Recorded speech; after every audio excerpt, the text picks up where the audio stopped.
Good morning, class third. Now बेटा we can start our lesson number 7 division. आज हम new chapter start करेंगे lesson number 7 जिसका name है डिवीज़न. इस सेमेस्टर में दो चीज़ें मेन हैं, एक मल्टीप्लिकेशन और दूसरी डिवीज़न. मल्टीप्लिकेशन अब मैंने आपको करवा दी है, अब हम स्टार्ट करेंगे division. Division and multiplication main chapters हैं इस टर्म्स के. अगर आपको मल्टीप्लिकेशन एंड डिवीज़न आ जाएगी तो इजीली थर्ड फोर्थ फिफ्थ तक भी आप इजीली जाओगे अगर आपकी मल्टीप्लिकेशन स्ट्रांग होगी. ठीक है, क्योंकि सिक्स फिफ्थ के बाद तो आपकी ज्योमेट्री स्टार्ट हो जाती है, फिर आपका उधर बेसिक कंसेप्ट जो है वो क्लियर होना चाहिए. लेकिन division and multiplication it's important aspect. So multiply तो में भी टेबल आपने ज़रूरी है आपके लिए, और डिवीज़न में भी आपको चैप्टर जो टेबल्स हैं वो बहुत ज़रूरी हैं. डिवीज़न तभी होगी अगर आपको टेबल आते होंगे. तो आप डेली टेबल पढ़ा करो, 2 से लेकर 20 तक तो हार्डली आपको आते ही होने चाहिए, और वो भी आपके टिप्स पे होने चाहिए. सबसे पहले एक्टिविटी है आपकी एक्टिविटी 1 ऑन पेज नंबर 81. ये आपने बुक पे ही करनी है, तो सबसे पहले है डिवाइड यूजिंग मल्टीप्लिकेशन टेबल. कहते हैं कि आप टेबल्स को पढ़ो और इसको सॉल्व करके बताओ कि आंसर क्या आएगा. ठीक है, ओके. ये है आपका question number first. Question number first है आपका ऐसे दिया गया कि 35 डिवाइडेड बाय 7. ये आपने कैसे सॉल्व करने हैं, ये आपने देखना है कि ये जो इधर वाली टर्म है 7 के टेबल पे 35 कहाँ पे आता है. तब तक टेबल पढ़ना है जब तक आपके 35 नहीं आ जाता. जैसे 7 1 ज़ा 7, 7 2 ज़ा 14, 7 3 ज़ा 21, 7 4 ज़ा 28 एंड 7 5 ज़ा 35. कहाँ पे आता है 35? 5 पे. तो यहाँ पे आंसर क्या आ जाएगा 5. कि 7 5 ज़ा कितना होता है 35. नहीं तो इधर मल्टीप्लाई करके देख लो दोबारा. 7 5 ज़ा 35. इट मीन टू से डेट आपका आंसर बिल्कुल सही है. ठीक है, अब बी में अब आपने 3 के टेबल पे 27 कहाँ पे आता है ये नोट डाउन करना है. 3 के टेबल पे 27 कहाँ पे आता है, टेबल पढ़ के देख लो. 3 1 ज़ा 3, 3 2 ज़ा 6, 3 3 ज़ा 9, 3 4 ज़ा 12, 3 5 ज़ा 15, 3 6 ज़ा 18, 3 7 ज़ा 21, 3 8 ज़ा 24, 3 9 ज़ा 27 एंड 3 9 ज़ा 27. कहाँ पे आता है 9 पे. तो यहाँ पे आंसर कितना आ गया 9. कि 3 9 ज़ा कितना होता है 27. कि 3 का टेबल तब तक पढ़ना है जब तक 27 नहीं आ जाता, और वो कहाँ पे आता है 9 पे. सेम एज इट इज़ कि 2 के टेबल पे 18 कब आता है. 2 की टेबल पे 18, 2 का टेबल पढ़ोगे, और 2 का टेबल तब तक पढ़ोगे जब तक 18 नहीं आ जाता. और 2 के टेबल पे 18 अगर 9 पे आता है, कि देख लो 2 9 ज़र कितना होता है 18. 2 का टेबल हम 9 तक पढ़ेंगे तभी 18 आएगा, कि 2 9 ज़ार 18. Okay, same as it is 8 के टेबल पे 40 कब आता है. 8 1 ज़ा 8, 8 2 ज़ा 16, 8 3 ज़ा 24, 8 4 ज़ा 32 एंड 8 5 ज़ा 40. 8 5 ज़ा कितना होता है 40. तो यहाँ पे क्या गया 5. Means 8 multiply 5 is equal to 40.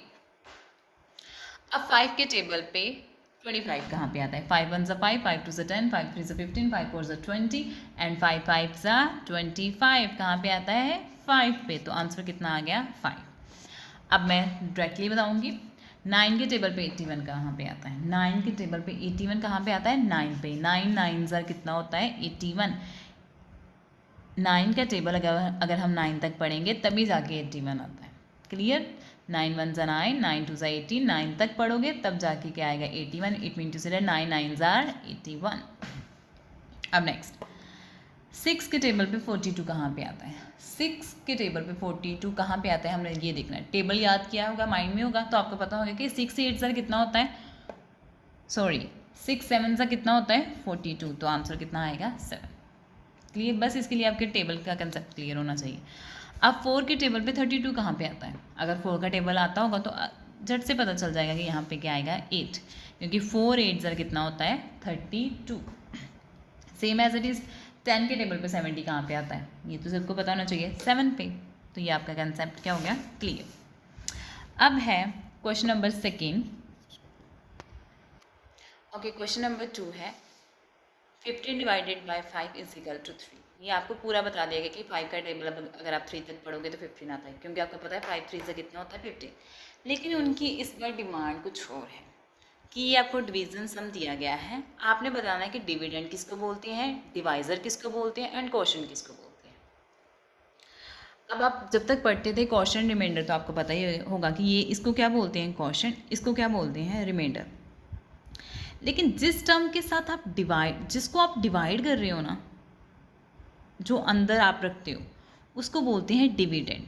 Dividend बोलते हैं, डी होता है, टी नहीं होता, डिविडेंड, ठीक है। मीन जिस टर्म को आप डिवाइड करना है, जिस टर्म को, उसको बोलते हैं डिविडेंड। जिसके साथ कर रहे हो उसको बोलते हैं डिवाइज़र।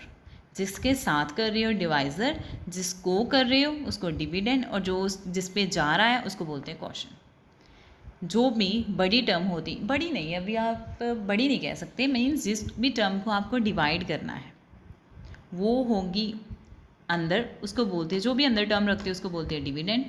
जो आपकी बाहर जिसके साथ आप डिवाइड कर रहे हो उसको बोलते हैं डिवाइज़र, और जो आंसर आया उसको बोलते हैं क्वोशंट। और जो अगर नहीं जाता तो रिमाइंडर आता है, तो यहाँ पे कोई टर्म बच गई, यहाँ पे बोल सकते हैं रिमाइंडर कितना है, 0, ठीक है।